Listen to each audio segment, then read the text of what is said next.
আসলেই অনেক বক্তা আছে বাংলাদেশে, আসলে রাজনীতিবিদের তো বাংলাদেশে অভাব নেই, অনেক বক্তা রয়েছে। তো অনেকভাবেই অনেক বক্তব্য তো দিতে হবে, বক্তব্যের পয়েন্ট তো পেতে হবে। তো অনেকেই অনেক বক্তা দেখছি বক্তব্যের পয়েন্ট পাচ্ছেন না। ও তারেক রহমানকে নিয়ে কথা বলছে, বেগম খালেদা জিয়া নিয়ে কথা বলছে। আপনাদের রাশেদ প্রধান উনি মানে জিয়া পরিবারটা নিয়ে মানে বিভিন্ন রকম কুরুচিপূর্ণ বক্তব্য দিচ্ছেন। তো রাশেদ প্রধানকে আমি একটি কথা বলতে চাই, আপনারা তো, আপনার বাবা তো ছাত্রলীগের নেতা ছিলেন। তো তৎকালীন সময় জিয়াউর রহমান যদি আপনার বাবাকে না বাঁচাতেন তাহলে আপনার বাবার হয়তো বা ফাঁসি হয়ে যেত।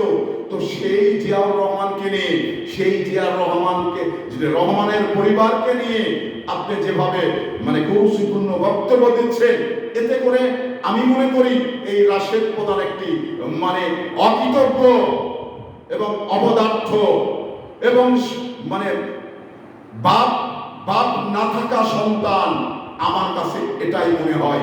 তো এই ধরনের মানে মানুষকে নেগেটিভ নিয়ে বক্তব্য দেওয়া, নিজের চেহারাটাকে আগে আয়না দিয়ে দেখতে হবে। রাশেদ প্রধানকে বাংলার মানুষ অল্প সময়ে হয়তো ললি টিপে ধরবে, শ্বাস প্রশ্বাস বন্ধ করে দিবে, আমার কাছে এটাই মনে হচ্ছে। ধন্যবাদ।